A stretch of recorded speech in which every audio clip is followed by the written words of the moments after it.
Good morning, good morning, good morning. Welcome to the Touchdown Crew. It's me, the coach, and to my right, I got my man Mike on the mic. What's good, Mike? Man, I'm doing good. Coach's little Miami Heat gave me a couple problems yesterday, but it's all good. It's a new day. We live to see another day. Man, it's still early. It's still early. It's only one game. Mhm. They got two more against each other. So I know a lot of people was complaining. You can go on ESPN, CBS. They were complaining about the Thanksgiving games and like, oh my gosh, how they put these games up. And then I know I've heard a couple guys say, even though I was saying on First Take for the first time, I watched it in a while. It was talking about how the NBA has the Christmas games and boom, boom, boom, boom, and they had these games. What's your take on that before we get started? Like on the whole Lions always being in it, or just having games on Thanksgiving in general. Just both. I love Thanksgiving Day games. I think it's fun. I think if you hate your family or hate spending time with your family, at the end of the day, everybody can at least sit down for at least a minute and just watch a highlight of something that happened, whether you're a football fan or not. Everybody's always watching it. I remember my uncle when I growing up, he's a big golfer. So whenever we'd go over to his house, he'd always try to turn on golf. And I'd be like, I'd look at my dad, I'd be like, yo, whatever this is, like, fix that. Because we're not doing that today. Like, we're not ruining Thanksgiving having this guy turning on Tiger Woods doing whatever. Like, and that's no shot at golf, but like, bro, like the Thanksgiving vibe that you get watching football, it's just so much fun, and I love every second of it. And the same thing for Christmas Day. I feel like for the NBA, it's a lot of fun. Now it's a little bit. I'm not gonna say boring, but Coach, you remember back when they used to wear like the Christmas jerseys and they used to have a bunch of fun. It used to be really dope, but now because of all the holidays and the misconstrueds of people who celebrate and don't, now it's just kind of like guys are just playing a game and there is no fun aspect of it. I think it's changing. I think it's becoming more of just a regular game instead of a lot of people where they treat it like a holiday game. Yes. Um, as for the Lions thing, the only reason the Lions and the Cowboys play on this day is because when they first started it, they were the first teams to ever win it on Thanksgiving Day. So they automatically are going to be able to do it every single year. Um, I don't know. If the Lions were a good team, no one would say anything. You know what I mean? But unfortunately, every single year they're horrible, and that's just the matchups that we normally get. I would like to see, those primetime games actually be those games if they could set it up. If it was Tampa versus KC, if it was the Rams versus, the Bills or something crazy, like there's got to be or the Packers, like there's got to be a lot more to it than just, okay, well, the night game is going to be awesome and then the other two games are going to be dog shit. To me, that's just it's boring. It's really boring. My team played on Thanksgiving. I did not want to watch my own team play on Thanksgiving because it's Andy Dalton versus Dak Prescott and the Cowboys, or not Cowboys, Jared Goff and the Lions. I don't know what I'm talking about, but it's like, Coach, Thanksgiving Day, I'm watching Andy Dalton versus Jared Goff. What Dan Campbell versus Matt Nagy? Coach? What are we talking about?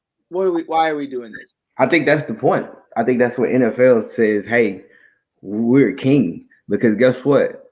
You're gonna watch the Lions game for the simple fact of the matter. You want to know, are the Lions gonna win? Right. Then you want to know, is Nagy gonna get fired? Right. But you have to both account on those two things. Every other year, it's relatively boring, and there is no, is Nagy going to get fired? It's just the Lions are horrible, and they are, and the Bears are doing whatever, and the rest, whoever else they end up playing, they're never playing any top-tier talent, and that's why I feel like it's a problem. Well, let me ask you this, Mike. Did you watch the game? I did. This is my team, though. It's different. Did you watch the game last year? It was also my team. I played twice in a row. I don't know why. I mean, that's the thing. It doesn't matter. I think NFL looks at it as we are king, and guess what? We could throw any game in here. Especially I definitely think they know they can do that. It's funny because even you could take Christmas. If Christmas lands on a Sunday, no one's watching all those basketball games.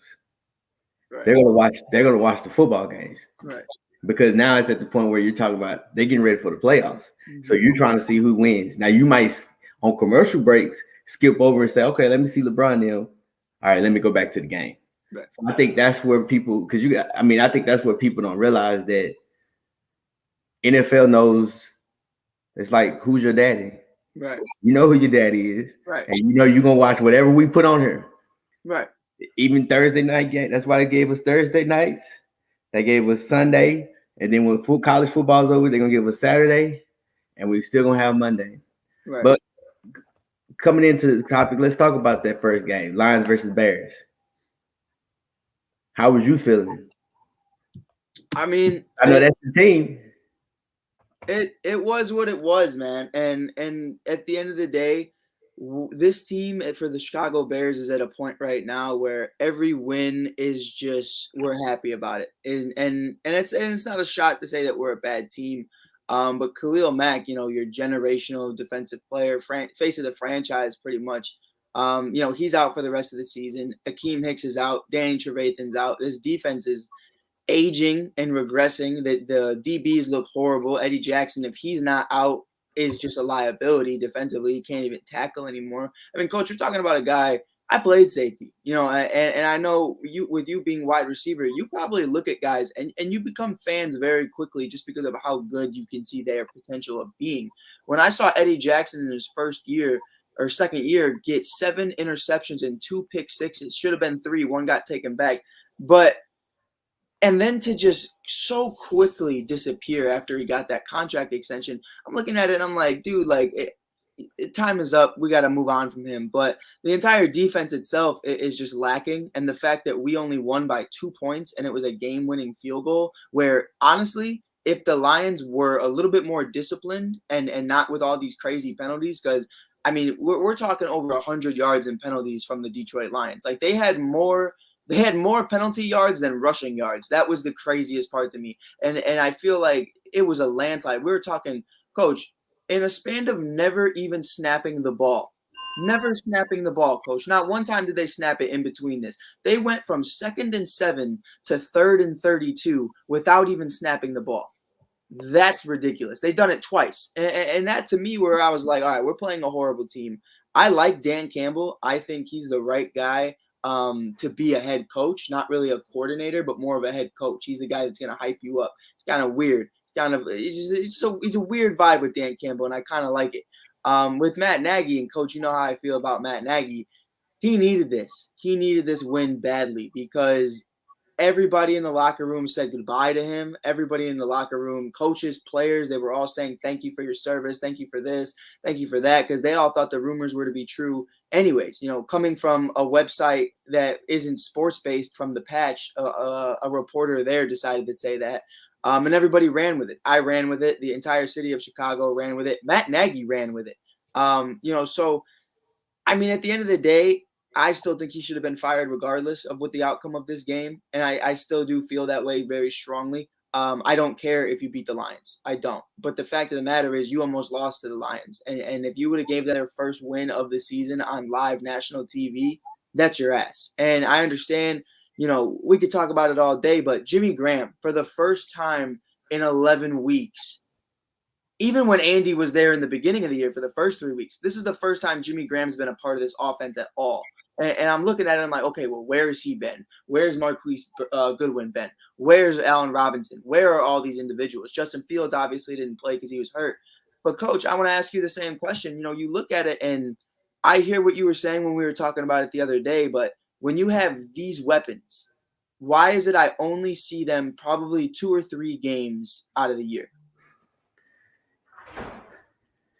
I think your biggest issue, you're so invested into this team, and that you put them on this pedestal of like they're huge, phenomenal, great players. Oh no, they're not. I think what you got to realize, even with Fields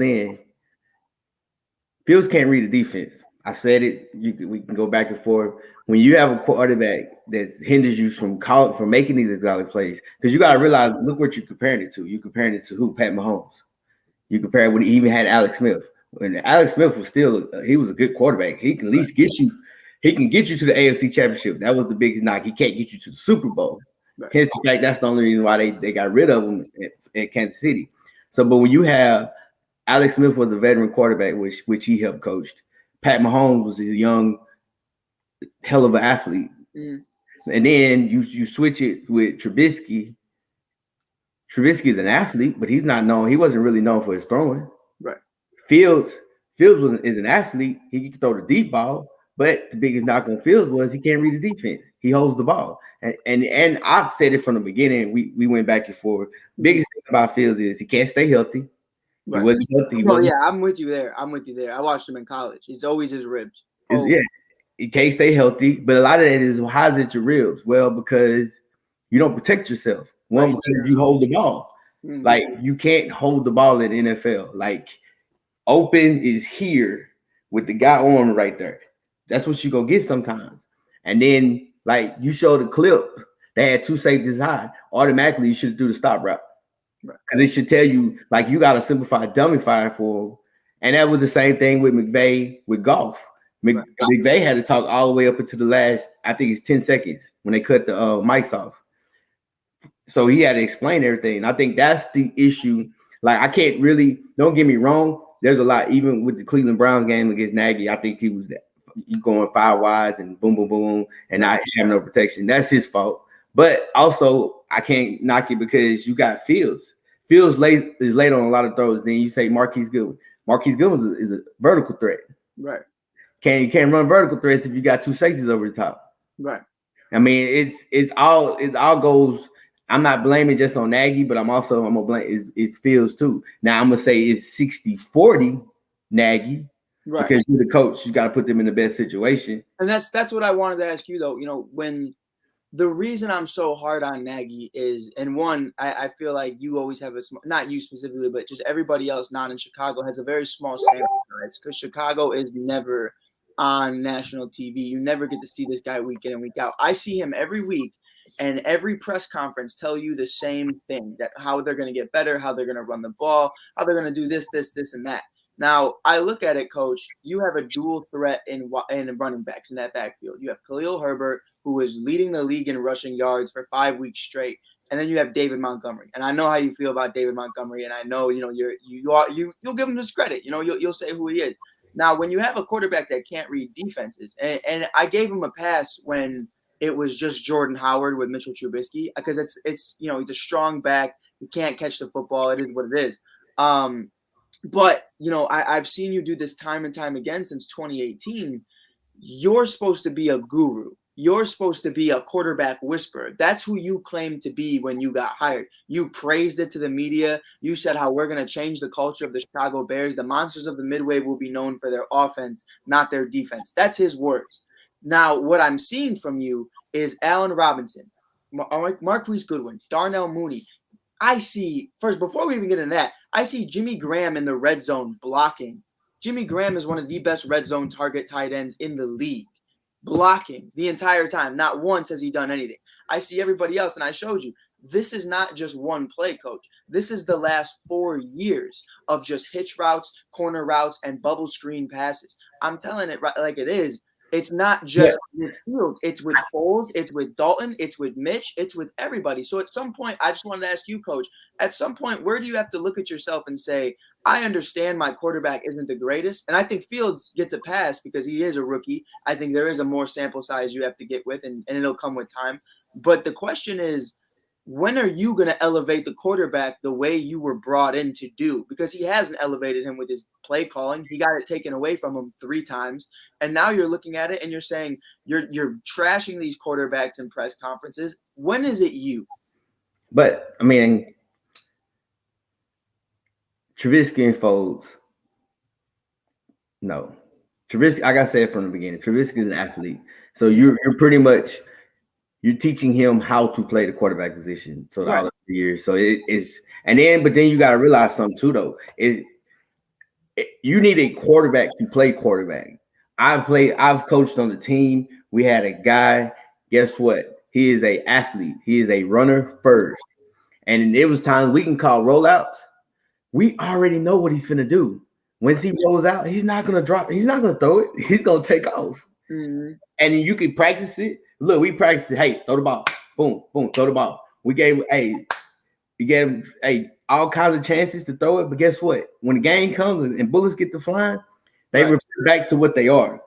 And I think that's one of the things when you look at Trubisky. I mean, Foles was only good with the Eagles. Super Bowl MVP. No, Yeah, he's only good with the Eagles. And Foles was good not a season, 4 or 5 games. Yeah, 5 games. We went 5-1 and then lost 7 straight. Yeah, that's what you get with Foles. Right. But I think with Fields, like I said, Fields has a bigger arm, but he can't. He leads the league in releasing. He's the slowest. He has the slowest release in the NFL. Right. So then, but you can't. You say Graham. Well, you got to have somebody stay in the block for Graham because guess what? One, your offensive line is trash. Your line is not good. But what is Jimmy Graham known for? I know what he's known for, but then let me ask you. Blocking. But let me ask you this, Mike. You send 4 guys out. You send 4 guys out to run a route, right? And he gets sacked because they brought pressure because he can't read it and he holds the ball. Now you're gonna be on here saying, how come Nagy don't have nobody to help block? Right, but my thing is, you have Cole Kmet, you have David Montgomery, you have 2 strong guys who you can put on the right side or the strong side. And so now you're gonna trade. So what receiver you gonna take out? Marquise Goodwin. So you're gonna take Goodwin out. So then now, but answer me that though, Coach. That was in the red zone. Why is Marquise Goodwin there? Why?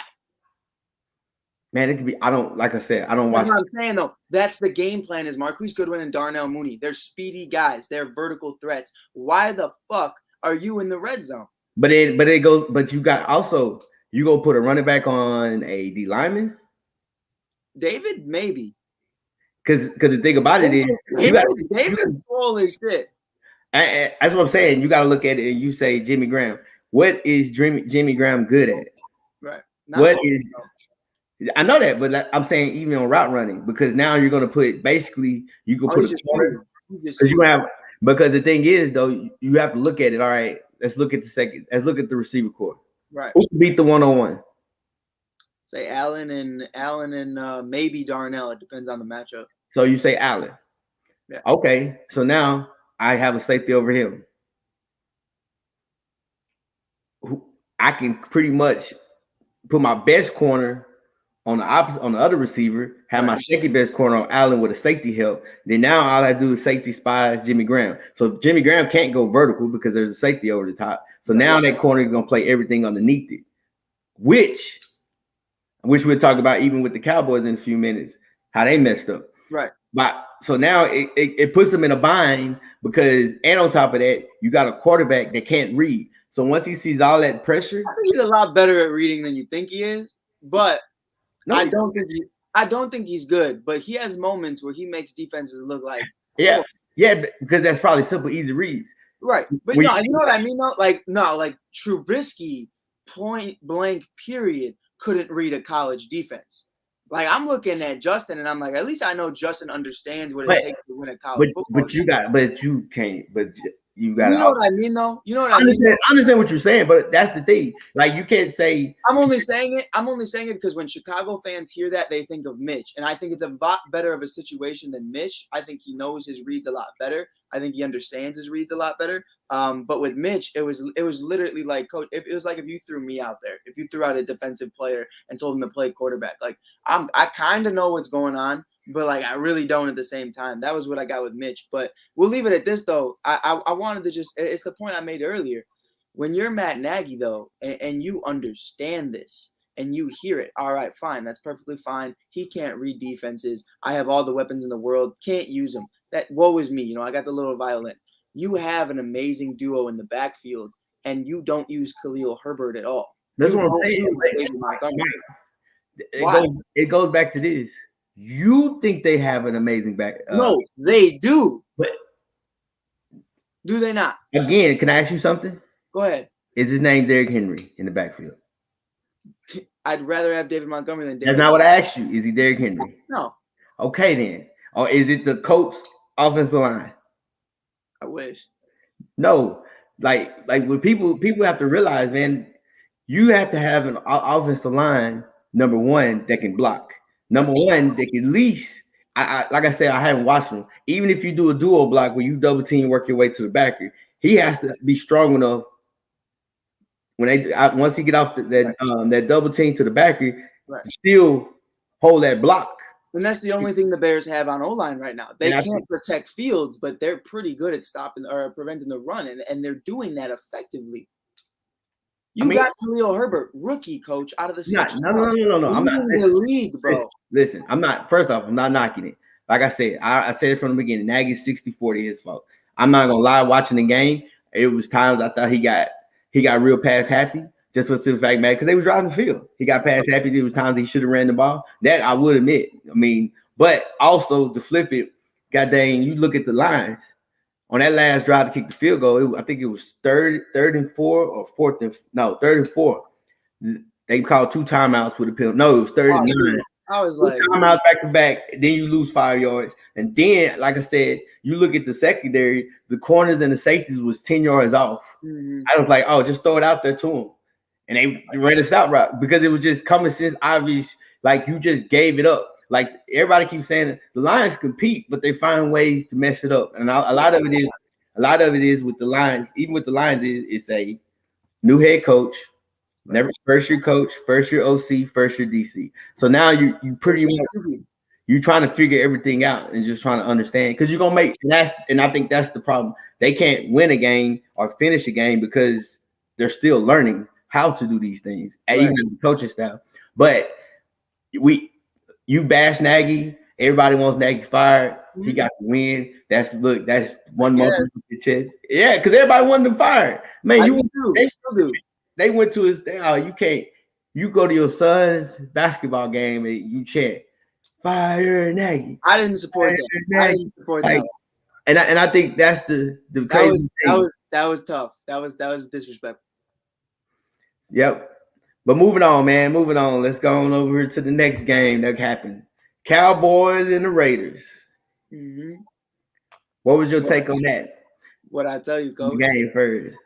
I said it in the chat. I said I got Raiders. And Freddie told me, ain't no way no Raiders win the game. And I'm telling you, once I saw Amari was out, once I saw CD was out, I was like, nah, this ain't it today. I think the biggest thing that's been getting figured out is really just neutralizing Zeke and neutralizing Pollard, because you understand that, if you have safeties over the top, like you said earlier, and you just kind of get on your man, and that man is Michael Gallup. That's it on an island. You don't really have a tight end. You don't really have guys helping you block and giving Dak a little bit more time to make room. I'm looking at it like that. And I'm saying if all you have to really prepare for from the offensive end is Gallup and a couple running backs, I mean, you can win that game easily. So I looked at the Raiders and I said they definitely need to win more than the Cowboys do, just because they need that moral victory. They need something to be happy about. I'm a big Derek Carr guy. I think Derek Carr definitely balled out. Trevon Diggs, we talked about it early on, Coach. It's a situation where, man, when he's hot, and he started off the season and everyone's talking about the future of the NFL and in corners, and he's the next Jalen Ramsey. And now after a few weeks have gone by, a couple months, you're starting to realize it's not consistent. And he was a liability in this game. Micah Parsons, I like Micah Parsons, but he's still very young. They're still missing a couple guys like Lawrence and others, but I think it was a good game. I just think at the end of the day that the Raiders came to play and the Cowboys didn't. And I think it all starts with Mike McCarthy. So you think it's McCarthy's fault? Why? I think there was a lot of intangibles that went into it, but I know Mike McCarthy and I've seen Mike McCarthy play or coach for a very long time.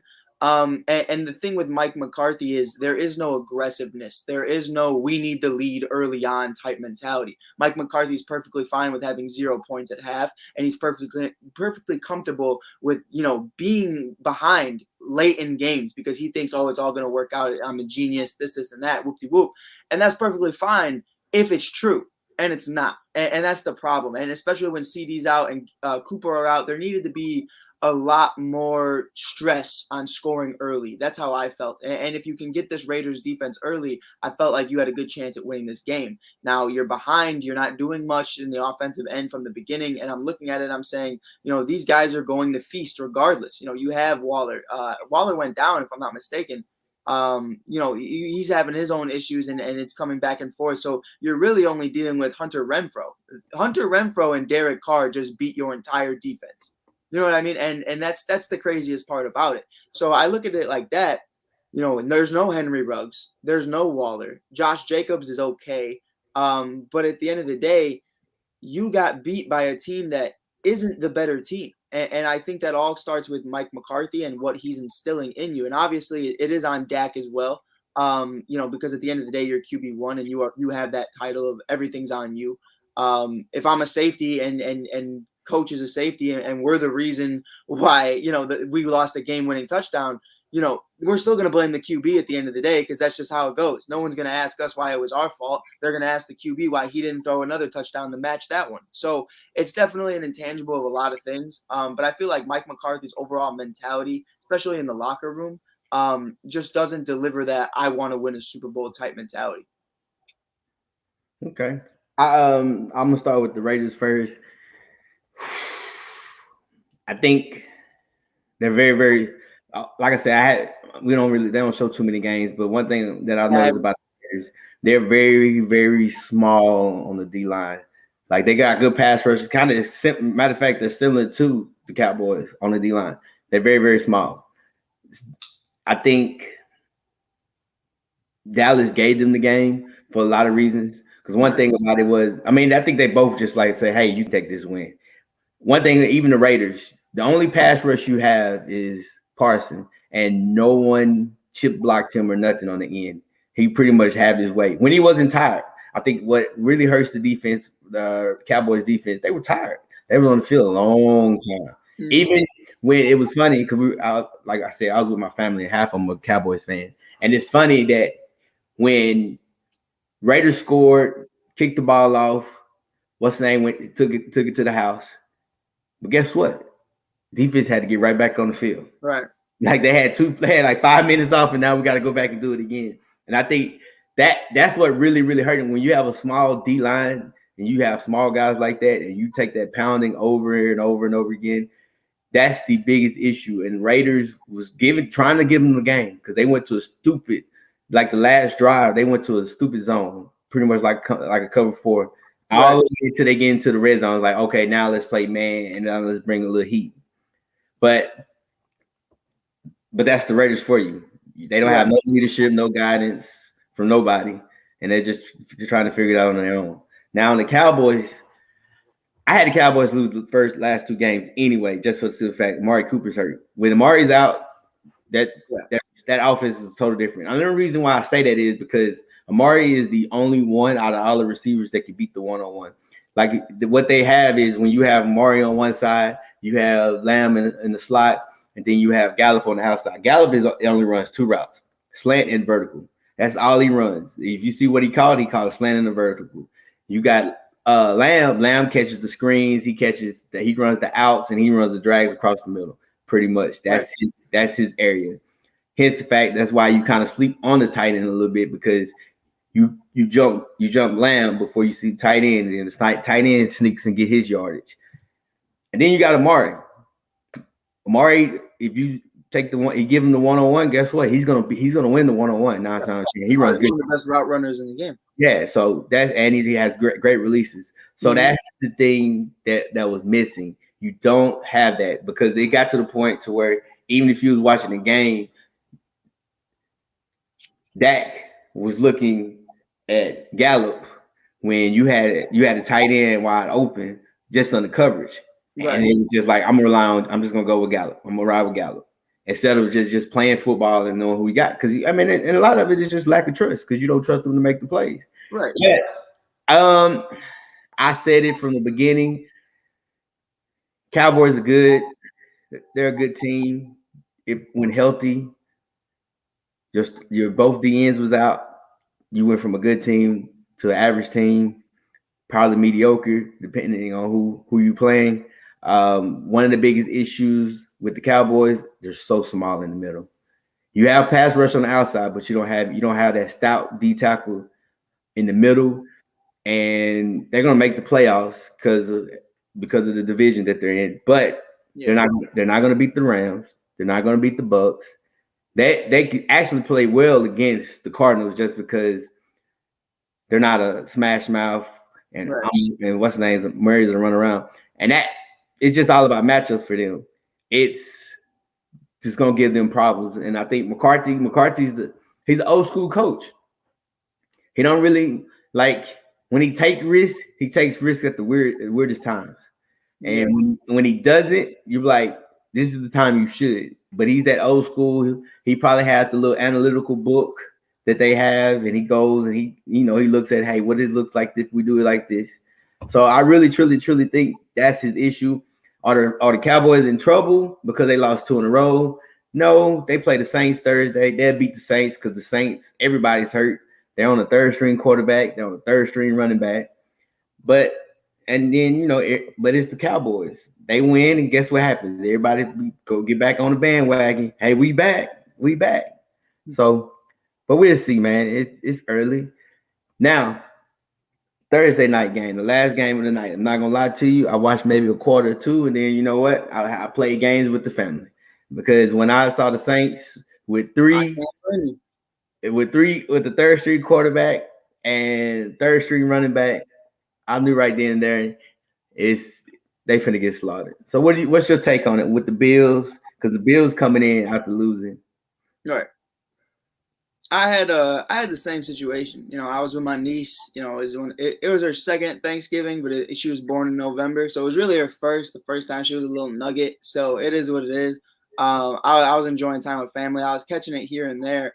My biggest thing is, Coach, I give you all the credit in the world because I was high on this Bills team. I'm high on Brian DeBall, future head coach of the Chicago Bears. But with that being said, I look at it though, and the Bills are the Rams in so many different ways. In that idea of the reason why I feel like Josh Allen is struggling, he has his own issues. I feel like his decision making, he forces a lot of balls.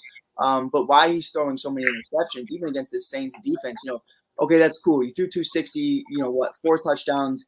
You had 2 picks on Thanksgiving. Why? And he's been throwing multiple picks. It's not just one bad pick in garbage time. These are multiple picks in crucial moments of the game.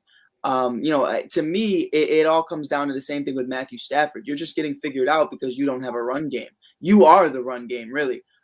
Singletary has not lived up to who he's supposed to be. Sony Michel, Henderson on the Rams side of things are not who they're supposed to be. Moss is out. So you have to look at it and think, when the defenses are preparing for you, they understand you're willing to make mistakes. And we know you're not running the ball. So we just have to account that Josh Allen is going to make mistakes, and we're going to pride ourselves on that. And we're going to honestly call your bluff that, all right, he's not going to throw that ball because he knows, we got a safety over Diggs and you're going to do your thing. And that's where these mistakes are happening. You have Knox, you have Cole Beasley. People sleep on Cole Beasley, but it's definitely something where you have to look at it and understand that as many weapons as he has, Josh just needs to be a better decision maker. I think Josh can read defenses. I think Josh can make good decisions. I think he gets caught up in the moment and caught up in the what can be for a highlight reel, and that's what happens.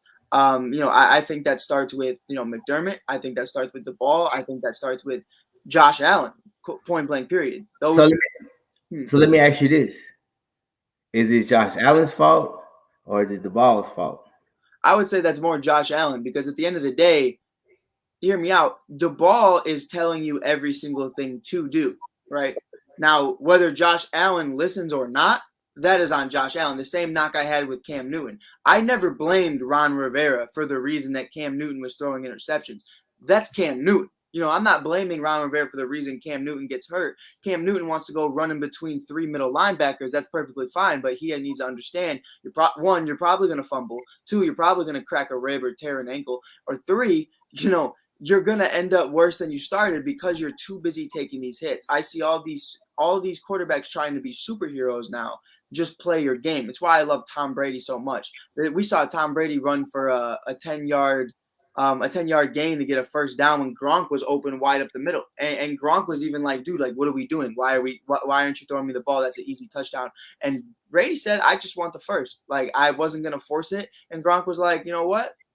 With Gronk's injuries, everything he has going on, that's perfectly understandable. But Gronk was willing to be Superman. You were about to take a cheap shot from a safety, and Tom saved you from that. So that at the end of the day, I think it all just comes down to discipline and just going back to those fundamentals of let's get the first down, and eventually we will have 7 points on the board. Now, I'm not saying the ball is free of this. I feel like there's a lot of things. I don't know why you're making that face. I think he's. I'm listening. He is.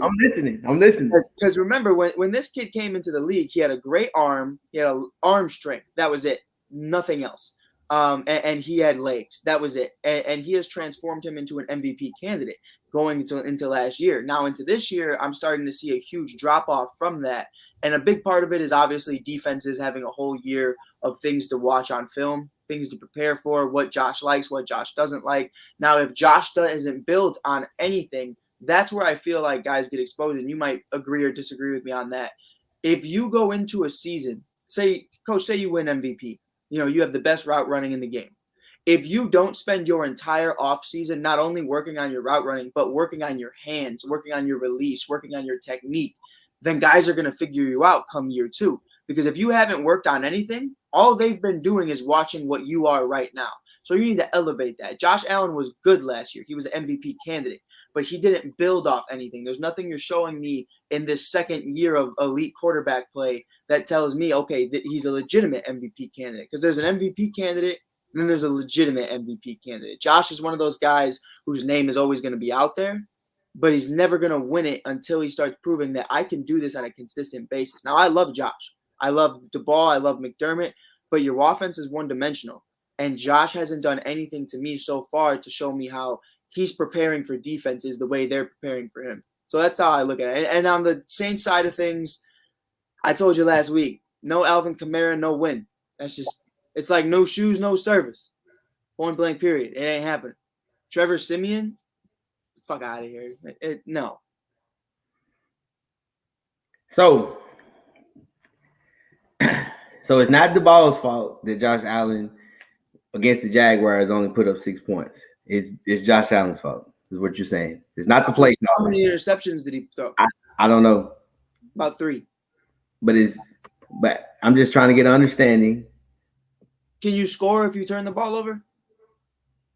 It's 9-6. Can you score if you turn the ball over, though? No. Then how is he supposed to score? Again, I truly, I'm gonna go 60-40. It's Duval, 40% Josh Allen. One thing about it, Josh is not a rookie. This is Josh's 3rd year. Last year, you were an MVP candidate. I don't want to hear 60-40 because that's 50-50. Both. I mean, that's what I'm saying. We keep saying he's an MVP candidate. That's. Well, no, I'm saying Bills fans want to sit there and tell me he's an MVP candidate. I know, and that's what I'm saying. But you have to keep that same energy though when he's not, because then they're gonna say, "Oh, he's still young." No. You said he's an MVP candidate, so let's. I think that's the argument, though. That's the whole argument about Josh Allen. Right. I never really just put him in the MVP candidate. I hate doing like the MVP candidate because it's whoever's hot at the end of the season. Yeah. It's like right now you can say who's the MVP candidate. You really can't tell. It's just whoever's hot at the moment. Because the last 3 weeks and it comes down to that. Because it's not really a criteria of who's the MVP. If your team's winning and you're the leading quarterback, then guess what? As long as you're the quarterback, it's fine. Yeah. Are you that defensive player? You raise a lot of havoc, then a possibility. But I never was big on the Bills. I wasn't if you go back and you look at week 1, week 2, I've always said it. I think Josh Allen he's a good game manager. He's a good athlete. Again, playing quarterback, he doesn't make all the reads. And I think sometimes you go back to what you are. Oh, I got a big, strong arm. Oh, you do? So let me see if I can throw this thing in there. He takes stupid risks. Right. And I truly, and that's the same even with Pat Mahomes. You can look at Pat Mahomes. He takes those risks, but he learns from it and he adapts.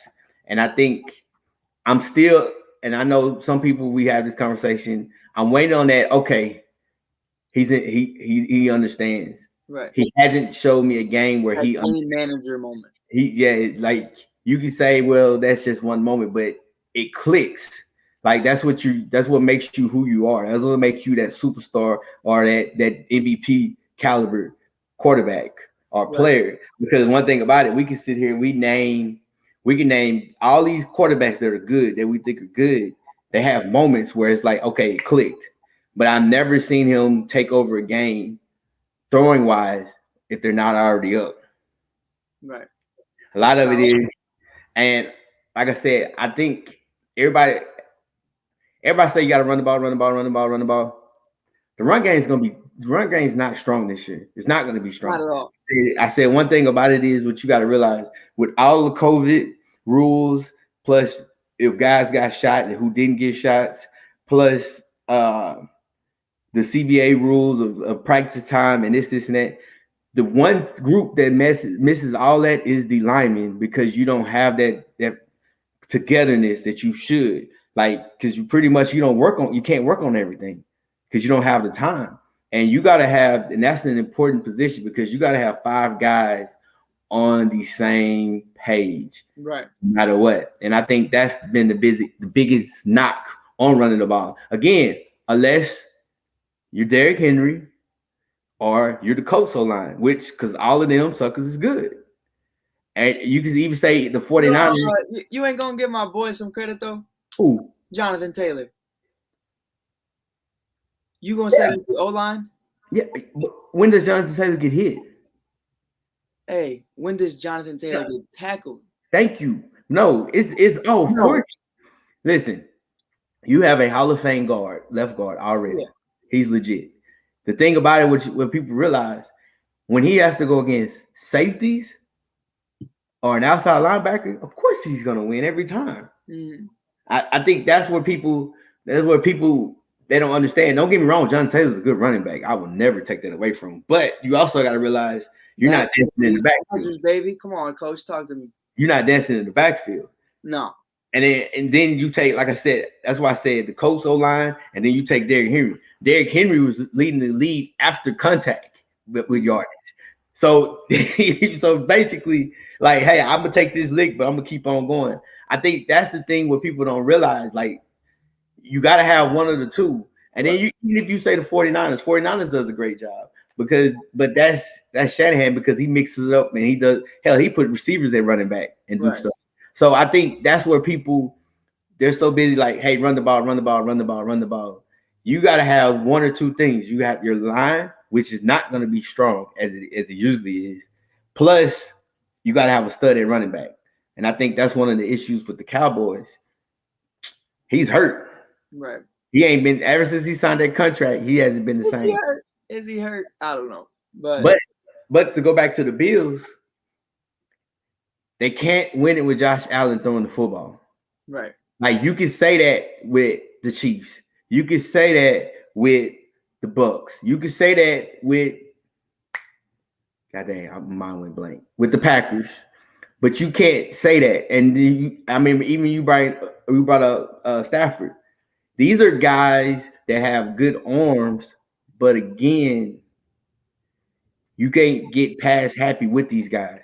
Because if you get past happy with these guys, they're going to throw you picks. Right. They're going to turn the ball over. That's one of the knocks. You can say he played for the Lions, blah, blah, blah, blah, blah.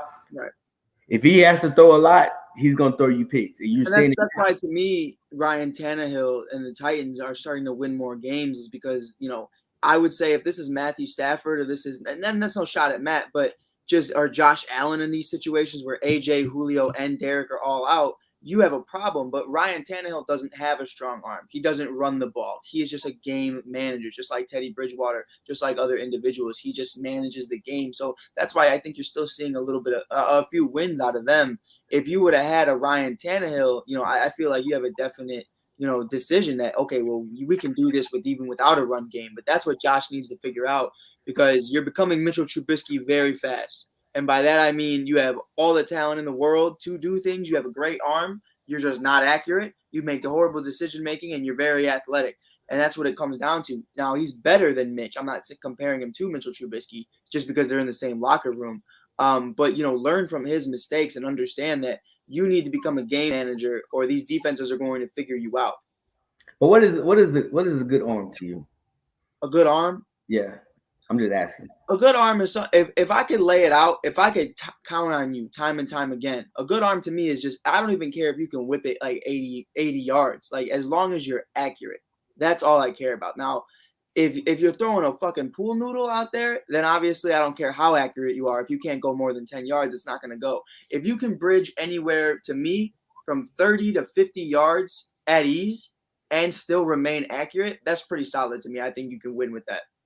I don't need you to be Patrick Mahomes and throw 80 yards to Tyreek Hill. Yeah, I think where a lot of people, which, because like I said, I haven't watched Josh Allen in college, but is that who he is? Like what you see? Because 9 times 10, like I said, you look at Pat Mahomes, because I've seen him in high school. Right. Like what he's doing now, he's developed. It's the exact same. No, hell no. It's the exact same thing he did when he was in high school. And you heard him say it. Yes, you heard him say it. He said it. He was like, I just now figured out how to read defenses. Right. Because that's what I mean, though. He's learning things. You know what I mean? Like Josh is the same guy mindset-wise that he was in college. That's what I mean. He is demanding, and it's the same thing with Mitchell Trubisky, except the difference is Josh actually is talented. Like, Mitch is athletic, but Josh is relying on his talent and his athleticism to win him games. He needs to take that step that Patrick Mahomes took. Okay, I can read defenses now. I'm going to break down the defense. I'm going to break down the safety up the top. I'm going to make people miss. He needs to be able to do that. And the same thing with Fields. You know, right now, I understand relying on your athleticism, relying on your head coach of being competent. You know, you can't do both for too long, especially in Chicago. But you know, at some point, I need you to continue to progress, or it's going to be very quick. You know, Mitchell Trubisky, 2018, he makes a Pro Bowl. That's cool. 2019, past that, he didn't learn anything. He never learned a defense. He never built off his accuracy. He never built off anything else, and defense is prepared for it. And he looked like dog shit ever since. So you need to do that. And not to say that Josh Allen's going to have that kind of drop off very fast, but 5 years from now, if you're to tell me that Josh Allen's a backup quarterback, I mean, it is what it is. You know what I mean? Like, if you don't start to change things and bad results are going to be caused of that. And you know, you are losing Brian DeBall. Whether you like Brian DeBall or not, Coach, Brian DeBall is going to be a head coach somewhere next year. Don't know where it's going to be. Yeah, without a doubt. I don't see why he wants to stay. I don't see what's the reason in staying. So I look at it like that. And you definitely do have to ask yourself, you know, okay, well, you have Sean McDermott, and I'm not a Sean McDermott guy. I think even before DeBall, he just doesn't put together good teams or good offenses. There's no real mindset or identity. So if it's just Josh Allen and McDermott, I think you have a serious problem. So I think Josh has a lot to figure out very quickly. So why do you think that, though? Why you think it's all DeBall and not Sean McDermott?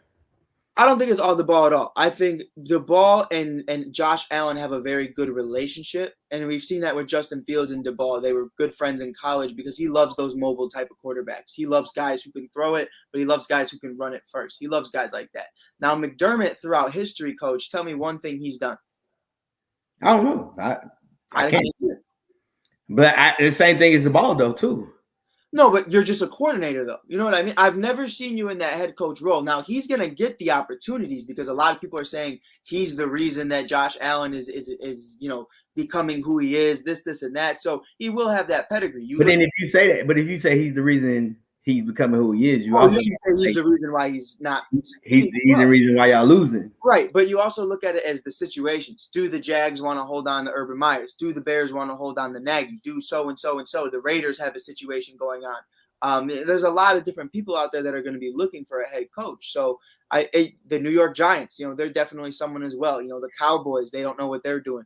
There's going to be a lot of opportunities for head coaches, and regardless of how we feel about it, regardless of his digression in this year, Brian DeBall has made a clear-cut case that, you know, he can be a leader. The players respect him. He's a great leader on the field. And, you know, I understand he's digressing, but again, are we going to blame Matt Nagy for the reason that Mitchell Trubisky didn't succeed? I don't think we are. And that's just, I think he's going to get an opportunity somewhere. The same way Eric Bieniemy does. Now, Eric doesn't accept him, but I think Brian would. Eric had never got offered. He's got all these meetings, though. He's brought into all these meetings, all this. He gets the interviews, but he has never been offered. I think he should be offered, but he's not. Eric Bieniemy is not going to get offered. I truly, and I say that. This is why I say that, because the difference between him and the ball, like you said, Eric Bieniemy doesn't get the same clout or the same talk as the ball. Right. You said it right then and there. You're like, hey, he's leading the offense and he's doing this and he's done. Eric Bieniemy, well, he has what's the name? He's helped. he's Danny Reed's doing this, and Andy Reid's doing that, and this and that. All he has Pat Mahomes. Like he doesn't get the same talk as you compare it to the ball. Like I said, I don't know the ball never. At least one thing about Eric Bieniemy, he at least was a head coach. Right. He was a head coach. Before. I think the ball was in college. I don't think he was. He never has been in the league. So I don't. Like I said, I don't know much about the ball. I don't know. I mean, it's a lot easier. But we've also seen you see head coaches that OCs. Right. It doesn't really mix OC and the head coach. Not all of them. Huh? Matt Nagy. Well, and that's the thing. But then what people realize, man, when you take, especially as a head coach, two things you gotta have. Well, really three. You gotta have a good GM that's on the same page as you and understand you. And then you have to have cap room. And then you backdoor it with you got to have two hell of a OCDC coaches that know their stuff and that y'all are on the same page and trying to run it, and you feel confident in them calling the plays. I think that's the biggest thing. Like I said, I don't know the ball. I don't see any change if he goes to the Bears from Nagy. You say you do. But go ahead. My thing is, if he replaces Matt, I'm curious to see now as an OC, you know how it goes, coach.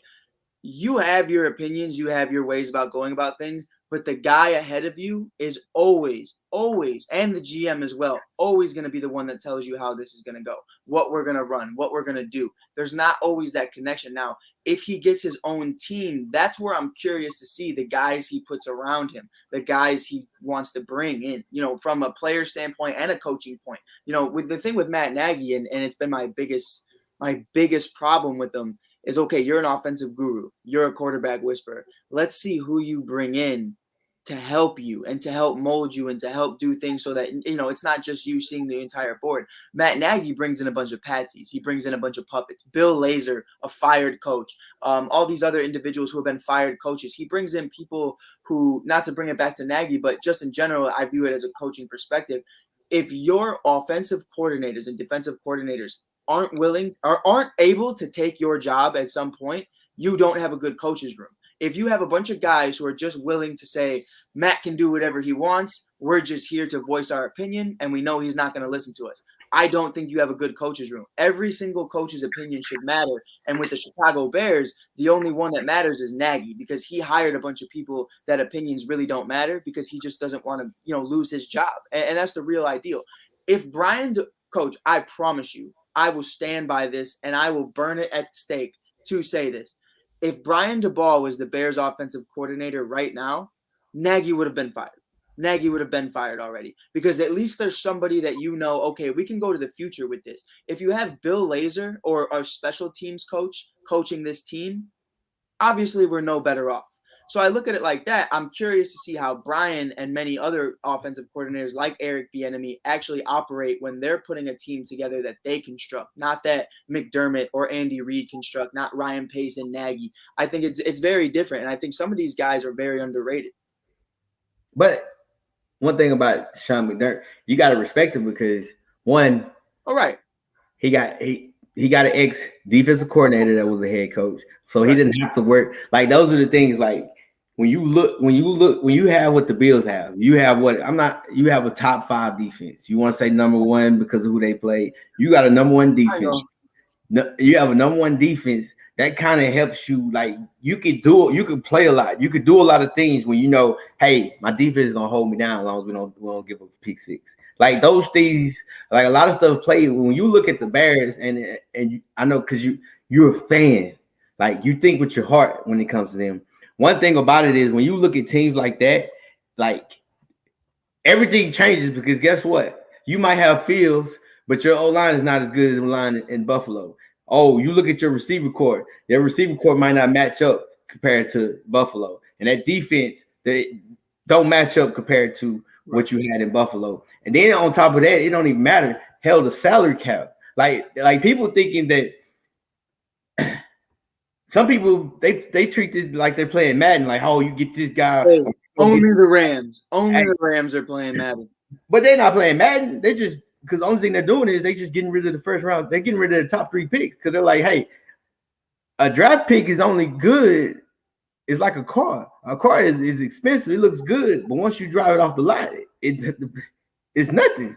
Because it's still at the end of the day, it's a guessing game of who you want. So why play the guessing game? I know for a fact he's doing it in the NFL.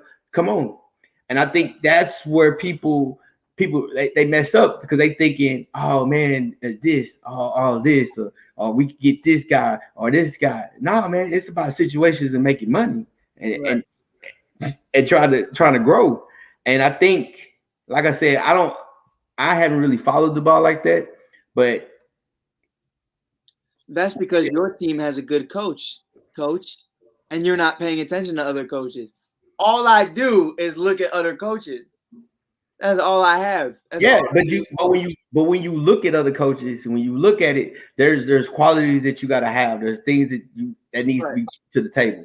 Like that's the thing with the ball. I will say that though. I will say if he were to come to the Bears tomorrow, I want to know, how is David Montgomery going to look? How is Khalil Herbert going to be instilled in the offense? Because I haven't seen you instill Singletary in the offense, or Moss, or any of those guys in that backfield in Buffalo. So I'm curious to see that. Now, again, though, it's a situation of the situation you're in. Singletary is not that great.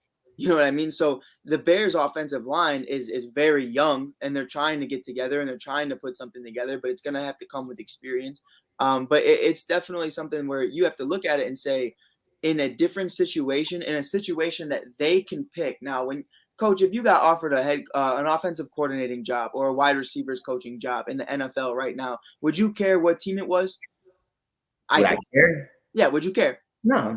Exactly. So when Brian DeBall takes the job of Buffalo, he's just trying to get his foot in the door. Now, when he gets offered if and when he gets offered a head coaching job, he can pick where he really wants to go by all these offers. He doesn't have to force himself into a situation. But that's the thing, though. You never know. Right.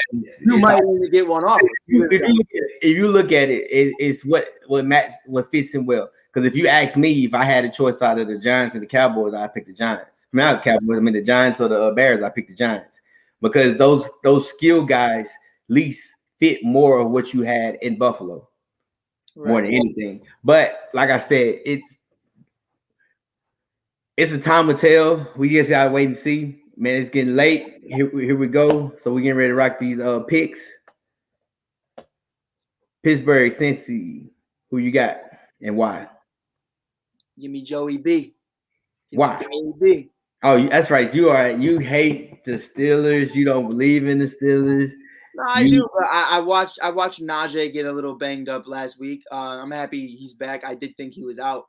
But he's banged up. He's banged up. Ben was banged up before. Ben's been banged up since 2019. So I look at that. I look at the way this defense is playing for Cincy. It's very underrated in a sense of they're not elite by any means, but they're a scrappy defense. They will make you fight for it. They will hurt some people. They are, they are deadly. They really are, for different reasons. They're not going to beat you. They're not going to leave you at 6 points. You know what I mean? But they're definitely going to go out there and they're going to wreak havoc. And you have Jamar Chase, Joe Mixon, Boyd, the T. Higgins, Burrow. I definitely like them. I definitely think I'd take them in this game. Yep, I'm with you. I'm riding with Cincy just for simple fact, man. Pittsburgh defense is banged up. T.J. Watts, I don't know. They said he's doubtful or he's questionable. So I'm gonna go with the safe bet. Our boy Charles is somewhere right now smiling because that's exactly what he said. He said, once you pay that kid, watch him get hurt. Yeah, I mean that's a lot of them. Here we go. Game. I think the game of the week: Bucks versus Colts. I'm gonna give it to the Colts. And I think it's just because they're surprising a lot of people. They are clicking at the right time. And again, Tom Brady does not give a shit about the regular season from that standpoint. He knows as long as I'm in the window of the playoffs, that's perfectly fine. Now, the mentality of that is now it's obviously Tom going in there and he wants to win the game. But the team and Tom understand if we drop it, it's perfectly fine. The Colts are in a point. If we drop 3 more games, we're probably out of it. So they need every single second of every single drop. Now, can I count on Carson Wentz? Probably not, but with this secondary in Tampa being out for the most part of it, I look at it and I say you definitely can get away with a little bit. I think you can get away with a little bit, but I think it's going to be Jonathan Taylor Day again. TB12. Oh man, talking about my heart. Talking about thinking with my heart. No. For what? Okay. Look, let me ask you a question. I'm gonna say that to you for now. No, let me ask you a question. And then just do this. If you make a bet, if you bet $25 for 17 games, 18 games, right? Are you gonna be down or are you gonna be up at the end of the season with Tom Brady? Probably up. So say no more then. But honestly, truthfully, here's why. The secondaries, they're getting healthier. They have two cornerbacks coming, two of the starters coming back. Right. The biggest issue is that what people don't realize, you can throw on the Tampa Bay Buccaneers, but you can't run on the Tampa Bay Buccaneers. Right. And I think one of the things and I've seen it happen plenty of times with Jonathan Taylor, and I don't understand why they do it. There's a lot of times where Jonathan Taylor should at least touch the ball 25 times, but he doesn't. Sometimes he doesn't touch the ball 25 times. There's games when you look, he touches 17, 18 times, he have 100 yards, and it's like, man, why you stop giving him the ball? Right. Sometimes they get pass happy with Carson Wentz. Right. I never really understood that because it's not like you have an elite quarterback from that perspective. You understand Carson's kind of a liability as well. So I find it weird, but I feel like they do that to keep him relatively healthy. You know what I mean? Yeah. But you got like 3 backs. You got 3 backs. Well, you got 2 because Mac won't play. He played, but still, you still got 3. But I think, and I'm a big believer that what's gonna happen, the OC, Carson Wentz, they're gonna get pass happy because they can throw. You can throw in the Bucs right now. They're getting healthy. I'm hearing a lot of what ifs, coach. They're getting healthy. What you can a lot of what ifs. What is? I said you can throw on them, but I think they're gonna get pass happy. We don't know. If you go look at the games that they won, the games that they lost, they were pass happy because Tennessee. What happened? He threw a pick 6 because he didn't want to take a sack. Like you go look at the guy and then go look at the rushing yards. Should have been pounding the ball, but within doubt, guess what? You still got that man in the back, and his name is Tom Brady. I'm not even gonna say his whole entire name. You know who he is. Hey, did you check out his little documentary on ESPN Plus? I hadn't watched it yet. You want the link? I got you with it. I can get it, but you can send it to me. Send it to me in the chat. But I hadn't checked it out yet. But like I said, one thing about it is, in God we trust. Second coming of Jesus, man. Man, bro. Tom Brady is Jesus in cleats. I ain't gonna confirm nor deny that. Yeah, but now at the end of the day, man, I'm gonna ride with him because I don't trust Carson Wentz. When you start talking about games, right? You gotta depend on one person. I take my money on Brady over Carson Wentz anytime. Right. So I know you go with the Colts because all of a sudden now you're a believer. I think the Colts still gonna make the playoffs. Don't say all of a sudden. I said it all year. I know they are my dark horse. No, I picked it from the beginning of the season to make the playoffs. Right. I didn't have the Titans. I think I had Titans like wild card. Yeah, I didn't not make it. But TB12. Here we go. Panthers, Dolphins. I'm gonna say Panthers by barely. Barely. I don't trust Tua. But you trust Cam Newton? I trust Christian McCaffrey. I'm gonna go Dolphins. Do you, bro? Do you? I'm back 5 games against you. I'm back 5. So I got a lot of catching up to do. Yeah, man, look. Back 5. We don't worry about that. Back 5. And I go Dolphins because I trust them more, offense and defensively, compared to, like I said, Cam Newton's good. Cam Newton's gonna run and that. But if the Dolphins score 21 points, right, Cam can't bring you back in the game. Right. He's a good quarterback. He's a great athlete, but he doesn't have the arm to just sit there and not chunk it across the field. So I'm gonna go with them. Like you said, I'm gonna do me, baby. Keep pounding, baby. Hey, Keep because guess pounding, what? coach. Because guess what? Doing me has me what? Winning. Because right now, like you said, you're back 5 games. Listen, So look, I'm gonna keep doing me. Here we it was go. a rough week. Titans, Pats.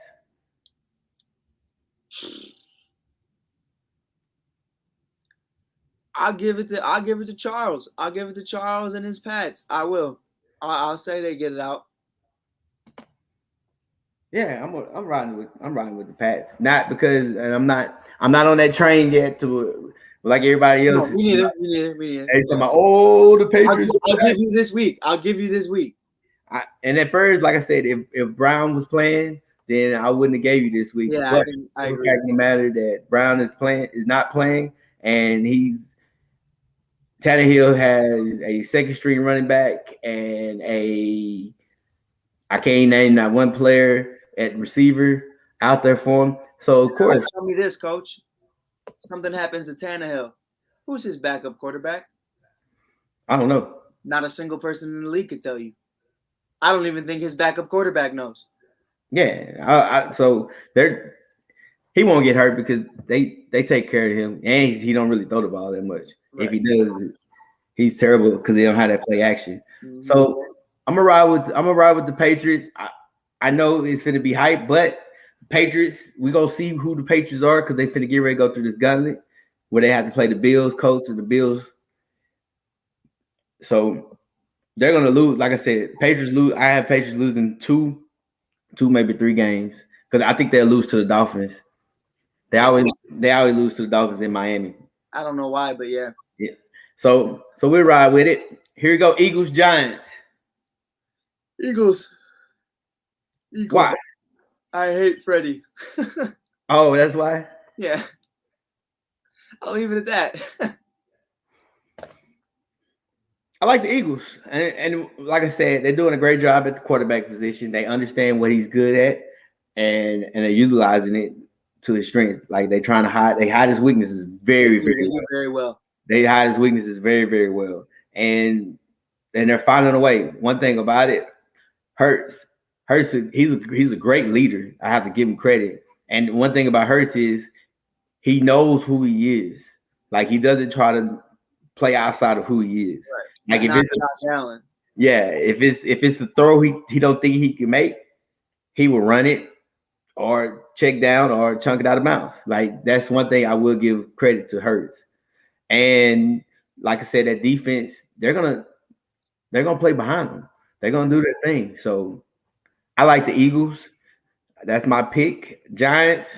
Giants might have an upper hand just because you don't know anything about who's calling the plays. You don't have an idea of what kind of play call or what they're gonna do open up wise.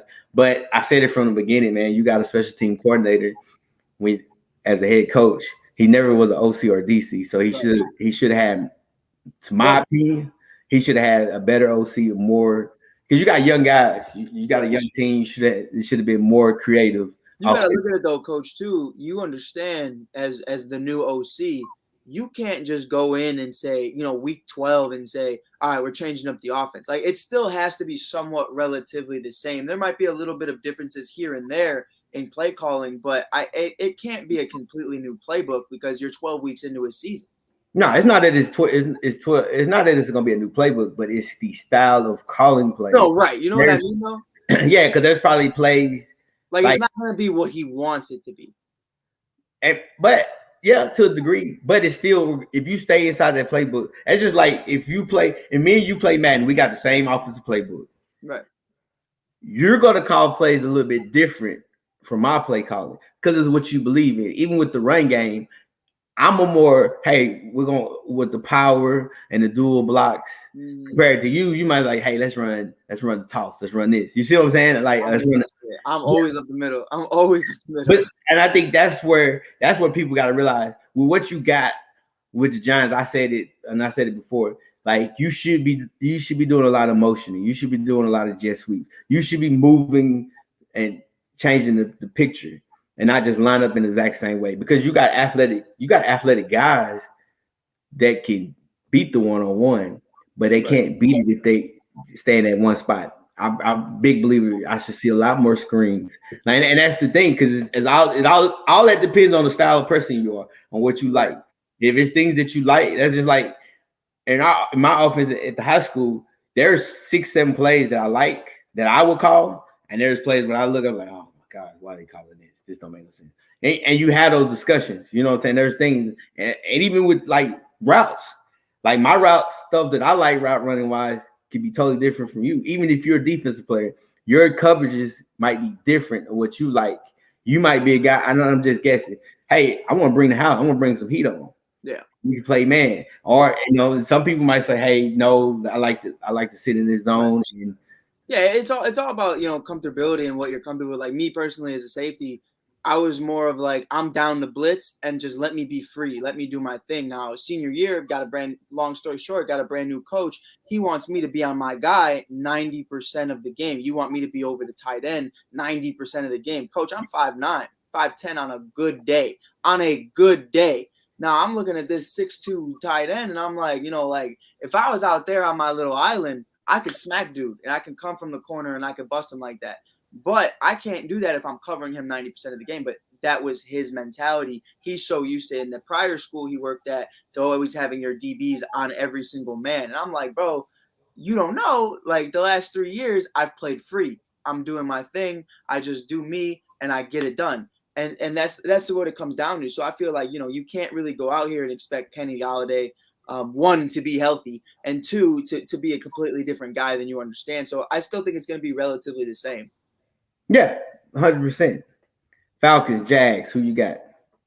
I like the Falcons. I like the Falcons a lot. I feel like they've been catching a little bit of momentum, very slightly, but they have been catching it. I take Kyle Pitts any day. I love Trevor Lawrence, Clemson for life, baby, but it's a little rough over there. It's getting a little rough over there.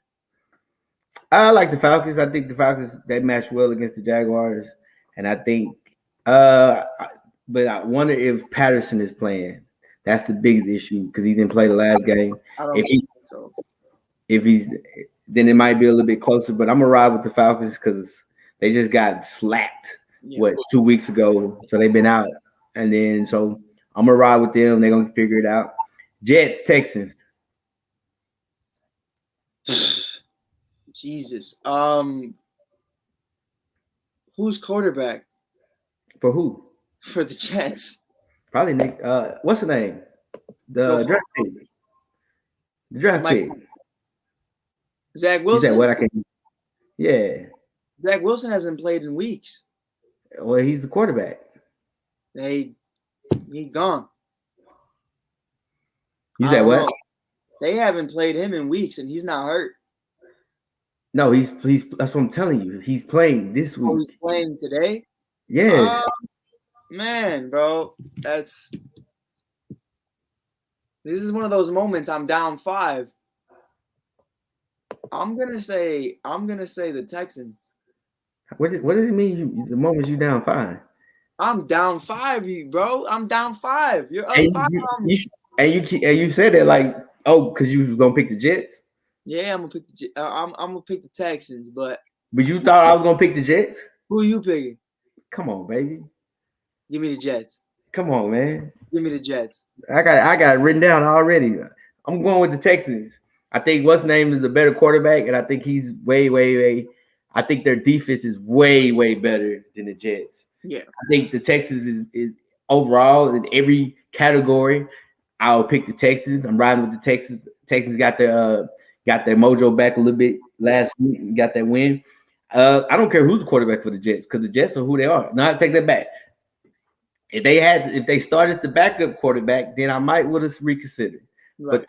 But because I like him over the one they drafted. But hey, I'm riding with the Texans. Texans all day. You can keep them Jets. Here we go. Chargers versus Broncos. Chargers. Jay Herb, gotta go with him. Come on now. Teddy check down? Nope, never was. Nope. I don't like the Broncos defense. They got the little pass rusher coming back. but I'm riding with the Chargers because Jay Herbs. I don't believe in Teddy Shakedown. I need some risk. He don't take risks. Man, the mighty have fallen. Here we go. Rams versus Packers. Rams. That's it. I think Rodgers is out, isn't he? He's got a toe fracture. No, he's playing. Oh, he's playing with it. I know Aaron Jones is out. I know Rodgers has a toe fracture. Whatever his name, their tight end just tore his ACL. So I'm going with the Rams. I think Odell Beckham Jr. This is a statement game. You know, if you don't look good in this game, I don't know what to tell you. Because it's not like you're a random wide receiver. Like, you are a generational wide receiver. You need to be able to fit wherever you go. So yeah, 3 weeks now of Matthew Stafford should see a little bit of something. Aaron Jones is a game time decision. I like AJ Dillon though. AJ Dillon's pretty good. You know what? I'm gonna go with the Packers. Here's why I'm gonna go with the Packers. I think what they run offensively, what the Packers do offensively, it kind of hurts what the Rams want to do. Like I said, they want to run the ball, so you can't keep safety too high. And they put their guys at Rams play a lot more zone than they do man. Right. And then so they put their guys in the Rams. I mean, one thing about the Packers, they move everybody around. They play all over the field. They play every position. And I think Odell Beckham's gonna be straight, but I don't trust Matthew Stafford. I like Matt. Because you're a homer. You're AFC North homer. And don't get me wrong, Matthew Stafford is a Texas boy. You know, as sure as a lot of quarterbacks in the league. I was about to say, you want to talk about me being a homer with him? Like, come on, coach. He's what? From Texas. I know he's from Texas. Yeah, I know. Gotta rock with him. Matter of fact, he slaughtered our high school team in the state championship game. Hey man, Matthew Stafford is the real deal. I like a boy. Let me see, who is this? What did he say? He's going with the Packers as well. Of course, Nate, dog. You know how? Hey, that's the way. Look, Nate's a believer. I'm not sold on the Rams. Like I said, no, I think that defense has been taking a big step back in recent games. Like, I understand Matt hasn't been great, but you let the 49ers have 30 plus points on you. Like, we need to relax with that. We need to figure this out because, again, Von Miller, Aaron Donald, and Jalen Ramsey, Leonard Floyd, the list goes on. You got to be a lot better than this. You can be a lot better. But those are names. That's what I'm saying. Only thing that really names, you need to start performing like those names. But the only one that really put fear in my heart is that boy Aaron Donald. Jalen don't scare you? Nah. Jalen's an island. He's not on the island. That's the point. They don't run man like that. They mix it up and run some man, but the Packers specifically. They just drop it up in the zone. Even against the Packers, the only one is Aaron Donald. But you have to realize, like I said about the Packers, and I give credit to the OC and the head coach, not the DC. Nate just said something. I'm gonna post in a minute. The most important thing about it is they don't run a lot of vertical stuff. Right. They run slants, drags, and screens. And they say, hey, we're gonna wait to see if you're gonna bring a safety down. Like Nate said, I like Matt, but the defense has to step back in the future. Yeah. I totally agree. I think but you got to also look at it, the defense didn't really step back. I think it's more Matt than the defense because you can't give up pick sixes and everything. I think the defense is on the field a lot more, and I think that's what you're starting to see. Yeah. When they're on the field more, they're not as good as you think. Now, when they just have that small sample size of, just being on the field probably 20-something minutes a game, that's perfectly fine. But they're on the field 40 minutes, 35 minutes of the game. You're starting to see a different Rams defense. Yeah, because you don't have depth. That's the one knock. When you got these superstars, you play at Madden, you don't have depth. But I'm gonna ride with these Packers because from the looks of things, I like how I'm looking. Ain't nothing but up for me. And nothing but up for me. Keep rocking with me, bro. Keep rocking with me, bro. Just watch. Hey, because you on your back. Look. Hey, just know, bro. Cam Newton, Zach Wilson, and Matthew Stafford are going to change my life today. One way or another. They're going to change Vikings, my life. 49ers, who you got? Because you talking nonsense. The Vikings, 49ers? Yep. I'm going to give it to the Vikings. I think they've been having a little bit of momentum lately. Beating Green Bay in Green Bay, that was huge for them. I love Justin Jefferson. Cook is healthy, relatively, and Adam Thielen. Now, your only question is Zimmer and Kirk Cousins, but I think you can get it done. And also, free Trey Lance. Just let that kid fucking play already. Why? I just want to see him play. He did play. Barely. He played one game. Oh. He got one game. He played. I just want to see what he is. I don't want to go into year 2 not knowing. I want to know. It's not that you're not knowing. I mean, you take here's a perfect example. You take Alex Smith when he was with the Chiefs. Pat Mahomes didn't play not a snap. He played one game. No, he didn't. He did. No, he didn't. Yeah, he did. No, he didn't. I'm telling you right now, he played a game. Oh, okay. Even if you won't play one game, he played one game. Right. And they said, hey, he's the starter. He's good. Look, he's no different. No, he's no different. You got to realize, man, he has an offensive coordinator. And one thing about it, he has an offensive coordinator that will make an offense that fits around what he can and can't do. Right. I really believe that. So I think you want to see him. Yeah, because you be on that hype, man. You be on that train. You already ready to make him a star already. Oh, I ain't rocking with Trey like that, but you ready to make him a star. I ain't rocking with Trey like that, but I just want to see it. Here we go. Browns versus Ravens. I mean, I think Lamar's back, so I'll take Ravens, but yeah, Ravens by a mile if Lamar is back. I know he was out. He was out last week. I think he had like a stomach bug or something, but not that you don't believe in the Browns defense, that pass rush and boom, boom, boom, boom. Nah, they're still dogs, but I don't think they can catch up to Lamar. Well, you already know who I'm taking. Lamar Jackson. Right. I never was told. Why you on my grill about it? Cause I was just messing with you. I was never. Coach, you'll be like, Mike, I don't know why you're taking Green Bay. You'll go on a 5-minute tangent about why I am taking Green Bay, and then you'll go, and with that being said, I'm taking Aaron Rodgers. And I'll be like, what the fuck? Like, what? Well, that's because you know why? Because you be all over the place. You be over, like you say one thing, oh, this, that, and then you be like, no, I'm gonna take them.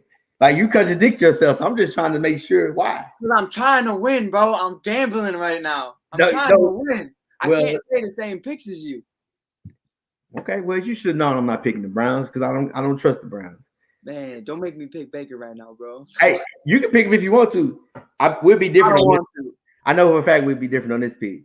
Hey, Seattle Seahawks versus the Washington. Man, that one's tough. I'm gonna say Seattle, for the simple reason that I just don't know. This defense hasn't looked great from Washington, even when Chase Young was there. And I feel like as teams continue to prepare for that, that he's not going to be a part of this defense. He tore his ACL. I definitely do think we're going to start to see that. And I think Russell Wilson, a couple of weeks being back now, you still have Lockett, you still have DK, you still have, Pete Carroll's kind of around. But, so I definitely would say I'm going to give Russ the upper hand, but it's not by a large margin. I'm going to go Washington football team. You like Taylor? Taylor. Nope, I don't like. I like the football team versus the Seattle Seahawks. You like T. Killer. You like Taylor Heineke. That's my boy. Yeah, well, hey, you should have picked your boy because you showed right. Right now, I'm not riding with Russ. I don't trust Russ. Russ has been holding the ball, and one of the biggest reasons is their receiver core is. I think Seattle receiver core is an average receiver core. That they got the names. Like, yeah, they got the name. They got the home brands, but it's just. I think Lockett, like I said, Lockett's good. He gives you some on special teams. DK Metcalf, he's a more of a vertical threat. He can't really run anything else other than that. But like I said, I don't trust Seattle. I don't trust the offense. I don't trust the defense. Like my man Nate says, He's like, hey, watch it only because I can't stand Seattle. Hey, however you feel. So I'm gonna ride. I'm riding. Nate. I'm gonna ride with Washington because hey, and besides the point, I'm up, so I don't have anything to worry about if I lose. Yeah. Thursday night game. Here we go. Dallas versus Saints. Dallas. Of course, I'm going with Dallas. Trevor Simeon, get out of here. One thing I will say about the Saints, they are very, very secretive and quiet about their players getting hurt because they don't say anything. They just say, "Oh, he's out," and then, "Oh, Ingram, he's out too," and then it's like, okay, like right. It's like, no, something's wrong here. I think everybody's coming back. CD Lamb will be back. I think Cooper, of course, will be back because he already hit his 2 weeks since he didn't get the shot. Oh, he did? Yeah, he'll be back because then it'd be 2 weeks. I wasn't sure. I thought it just happened. Nah, it happened because he didn't play last 2 games. Okay. So he didn't play that Sunday. Why he's not back? So he didn't play that Sunday, and then he didn't turn around and play the Thursday. Okay. So he'll be back. And like I said, I got the Cowboys winning this game, and then they had that little gauntlet where it's gonna be pretty tight, but they'll win 10 games. I think all they need is 10 games to get in. My boy Nate, like you said, hey, Dallas will put 40 on him, and he's not a Cowboys fan. Of course, I'm not a Cowboys fan, but I'm gonna be. I don't think with my heart, I think with my head. So therefore, I think the Cowboys are gonna win, and then everybody's gonna be back to. How about them Cowboys? Freddie's gonna be quiet on the chat, and so that's why I go with it. Well, that's it, fellas. TDC, we done. Yes, sir. Week in the books. Yes, sir. Like I said, I'm gonna be watching these games and everything else. So, Mike, any last words? Man, Coach, I ain't gonna be able to watch a single game today, bro. I ain't gonna be watching a single game, and I'm really upset about it. So you enjoy that for me. I gotta take my girl to a play. I never been to a play before, so I don't even know how to dress. So I gotta go get ready for that. It's kind of weird, but what kind of play? It's a Nutcracker. I ain't never seen it, but she likes that shit, so it is what it is. But I'll be on my phone. I got my earbud in, and I'm listening to the game. No, you won't. Don't do it. Don't do that.